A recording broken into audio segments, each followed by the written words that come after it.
आगे बढ़ते हैं और अब बात कर लेते हैं धाम पर संग्राम की, यानी कि केदारनाथ धाम को लेकर जो विवाद शुरू हुआ है, जो संग्राम शुरू हुआ है, वो अभी थमता हुआ नजर नहीं आ रहा है। दरअसल आपको बता दें कि स्वामी अविमुक्तेश्वरानंद जिन्होंने ये दावा किया है, जो आरोप लगाया है कि केदारनाथ के अंदर से, मंदिर के अंदर से 228 किलो का सोना जो है वो गायब हो चुका है, चोरी हो चुका है। इसे लेकर लगातार विवाद तो देखने को मिल रहा है, लेकिन इसी बीच केदारनाथ मंदिर समिति की तरफ से क्या कुछ इस पूरे मामले को लेकर कहा गया है, ये जरा आपको सुनवाते हैं।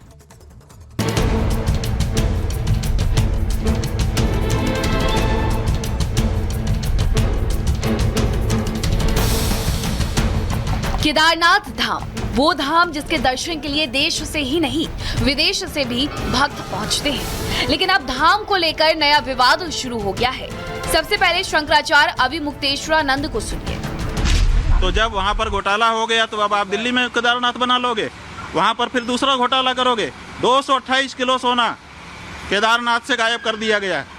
ये कहाँ का नियम है? क्यों नहीं उठाते हो प्रेस वाले इस बात को? आज तक कोई जांच तक नहीं बैठाई गई। 228 किलो सोना का घोटाला केदारनाथ में हो गया। कौन जिम्मेदार है? क्यों इस बारे में जांच नहीं होती है? क्यों भाई इस बारे में निर्णय नहीं होता है? बस शंकराचार्य के इसी बयान के बाद विवाद बढ़ना शुरू हुआ तो सवाल भी उठे। अब शाम्भवी पीठाधीश्वर और शंकराचार्य परिषद के अध्यक्ष स्वामी आनंद स्वरूप महाराज को भी सुनिए। स्वामी अविमुक्तेश्वरानंद जी महाराज का जो सनसनीखेज बयान आया है, वह पता नहीं कितना तथ्यपूर्ण है, कितना सत्यता है, ये मैं नहीं कह सकता। अविमुक्तेश्वरानंद जी महाराज राखी सावंत की तरह हर हफ्ते कोई न कोई सनसनी फैला देते हैं।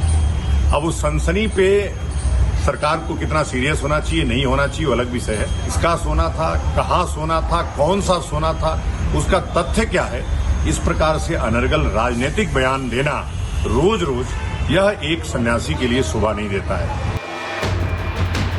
शाम्भवी पीठाधीश्वर ने शंकराचार्य के बयान को सियासत से जोड़ा, लेकिन इस बढ़ते विवाद के बीच सच क्या है आप ये जान लीजिए, क्योंकि ये पहली बार नहीं है जब केदारनाथ के सोने को लेकर सवाल खड़े किए गए हैं। चलिए आपको बताते हैं कि आखिरकार केदारनाथ धाम में दीवारों पर लगे सोने का सच क्या है। केदारनाथ मंदिर में सितंबर अक्टूबर 2022 में सोने की परत चढ़ी। इससे पहले चांदी की परत थी, जिसे हटाया गया। सोने की परत के लिए मुंबई के एक व्यापारी ने दान दिया, जिसके बाद गर्भगृह की दीवारों और छत पर सोना मढ़ा गया। गोल्ड प्लेटिंग का काम एएसआई के 2 अधिकारियों की देखरेख में हुआ। मंदिर के गर्भगृह को स्वर्ण मंडित करने का कार्य 42 दिन में पूरा हुआ। इसमें अलग अलग नाप की सोने की कुल 550 परतें चढ़ाई गई है। सोने की परत चढ़ाने से पहले केदारनाथ का दौरा विशेषज्ञों ने किया। IIT Roorkee, central building research Roorkee और एएसआई की 6 सदस्यों की टीम थी। केदारनाथ का दौरा किया और गर्भगृह का निरीक्षण भी किया था। सोने को मढ़ने का काम तो पूरा हो गया, लेकिन इसी के साथ विवाद शुरू हुआ जून 2023 से। जून 2023 में केदारनाथ धाम के तीर्थ पुरोहित ने आरोप लगाया। तीर्थ पुरोहित संतोष त्रिवेदी ने मंदिर से सोना चोरी का आरोप लगाया। तीर्थ पुरोहित ने दान में मिला सोना चोरी होने का आरोप लगाया। केदारनाथ मंदिर समिति पर 125 करोड़ के घोटाले का आरोप लगा। पुरोहित ने आरोप लगाया कि सोने को पीतल से बदला गया। ये कोई पहली बार नहीं है जब केदारनाथ धाम से सोना चोरी होने के आरोप लगे हैं। हालांकि इसके पहले जब तीर्थ पुरोहित संतोष त्रिवेदी ने आरोप लगाए थे, तब सोशल मीडिया पर सोने की प्लेटों को पॉलिश करने का काम करते हुए एक वीडियो वायरल हुआ था, जिसमें रात के अंधेरे में मंदिर बंद होने के बाद काम किया जा रहा था। दूसरी तरफ बद्रीनाथ केदारनाथ मंदिर समिति के अध्यक्ष अजेंद्र अजय ने भी हर बार इन आरोपों को बेबुनियाद बताया। किसी प्रकार के विवाद खड़ा करना, केदारनाथ जैसे धाम पे की गरिमा को और उसके जो महत्ता है उसको ठेस पहुंचाने का स्वामी अविमुक्तेश्वरानंद को बिल्कुल भी अधिकार नहीं है। और केवल विरोध करने के लिए, सनसनी फैलाने के लिए और कांग्रेस के एजेंडे को आगे बढ़ाने के लिए अगर वो कार्य कर रहे हैं तो ये बेहद दुर्भाग्यपूर्ण है। हालांकि जब सितंबर 2022 में ये खबर सामने आई कि केदारनाथ धाम में सोने की परत चढ़ाई जानी है, तो इसका जमकर विरोध हुआ। तीर्थ पुरोहित आचार्य संतोष त्रिवेदी का कहना था कि केदारनाथ मोक्ष धाम है और मोक्ष धाम में सोना नहीं लगाया जाता। उन्होंने ये भी कहा था कि परत चढ़ाने के लिए ड्रिल मशीन का इस्तेमाल किया गया, जिससे गर्भगृह की पांडवकालीन दीवारों को नुकसान हुआ। और अब सोना चोरी पर विवाद थमने का नाम नहीं ले रहा है। उम्मीद है उत्तराखंड सरकार इस मुद्दे पर जांच बिठाएगी और सच सामने लाएगी। Bureau report, Republic Bharat.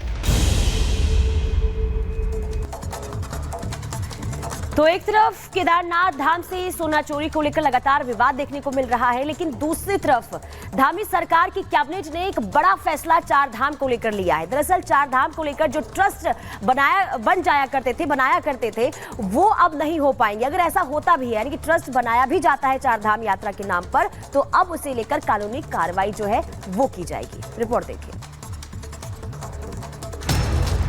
Uttarakhand के मुख्यमंत्री पुष्कर सिंह धामी के मंत्रिमंडल में एक बड़ा फैसला लिया गया है। अब किसी भी व्यक्ति या संस्थान द्वारा बद्रीनाथ केदारनाथ धाम के नाम से कोई ट्रस्ट बनाया जाता है तो राज्य सरकार उसके खिलाफ कानूनी कार्रवाई करेगी। उत्तराखंड के चार धाम और प्रमुख मंदिरों के नाम से मिलते जुलते नामों को लेकर अब कड़ा कानून बनेगा। आपको बता दें कि दिल्ली में केदारनाथ धाम के प्रतीकात्मक मंदिर बनाने को लेकर खड़े हुए विवाद के बाद उत्तराखंड सरकार ने ये फैसला लिया है। दरअसल दिल्ली के बुराड़ी में श्री केदारनाथ धाम के नाम से मंदिर स्थापित किए जाने का विरोध हो रहा है। केदार घाटी में पंडा पुरोहित समेत स्थानीय लोगों ने भी इसका विरोध किया, जिसके बाद उत्तराखंड के मुख्यमंत्री पुष्कर सिंह धामी ने कहा था कि हमारा ज्योतिर्लिंग एक ही है, उसका स्थान एक ही है, दूसरे स्थान पर धाम नहीं हो सकता। प्रतीकात्मक रूप से मंदिर अनेक स्थानों पर बने हैं, ऐसे स्थानों पर मंदिर बनते रहे, लेकिन मूल ज्योतिर्लिंग उत्तराखंड राज्य के अंदर है, दूसरे स्थान पर धाम नहीं हो सकता। धाम केवल एक ही है जो उत्तराखंड देवभूमि में है। अगली खबर भी उत्तराखंड से ही है। उत्तराखंड के रुद्रप्रयाग में सिग्नेचर पुल जो 2021 से बन रहा है, 2022 में पहले इसका बेस गिर गया था और एक बार फिर से सिग्नेचर पुल जो है वो भरभरा कर गिर गया है। आखिर क्यों बार बार ये पुल गिर रहा है, रिपोर्ट के जरिए आपको समझाते हैं। उत्तराखंड में ऋषिकेश बद्रीनाथ राष्ट्रीय राजमार्ग पर रुद्रप्रयाग के पास नरकोटा में निर्माणाधीन उत्तराखंड के पहले सिग्नेचर ब्रिज का एक छोर धराशायी हो गया। हालांकि जिस समय पुल गिरा उस समय कोई भी मजदूर साइट पर काम नहीं कर रहा था, वरना एक बड़ा हादसा हो सकता था। रुद्रप्रयाग जिला प्रशासन ने इस घटना में जांच के आदेश दिए हैं। दरअसल ऋषिकेश बद्रीनाथ नेशनल हाईवे पर रुद्रप्रयाग के निकट नरकोटा में ऑल वेदर परियोजना के तहत लगभग 66 करोड़ की लागत से 110 मीटर लंबाई वाले सिग्नेचर ब्रिज का निर्माण किया जा रहा है। उत्तराखंड के नरकोटा में ये पहला सिग्नेचर ब्रिज बन रहा है। 2021 से पुल का निर्माण कार्य चल रहा है। 2022 में भी इस पुल का बेस गिर गया था और हादसे में 3 मजदूरों की मौत हो गई थी। पुल निर्माण के लिए रेल विकास निगम ने पैसा दिया है, क्योंकि जहां पहले बद्रीनाथ हाईवे था वहां पर रेलवे की टनल बन रही है। टनल के स्थान पर रेलवे इस पुल का निर्माण कार्य करवा रहा था। Bureau report, Republic Bharat. चलिए खबरों में आगे बढ़ते हैं। इधर बीजेपी ने कांग्रेस नेता राहुल गांधी पर सीधा आरोप लगाया है। बीजेपी ने कहा है कि राहुल गांधी पीएम मोदी के खिलाफ हिंसा के लिए उकसाने वाली भाषा इस्तेमाल कर रहे हैं।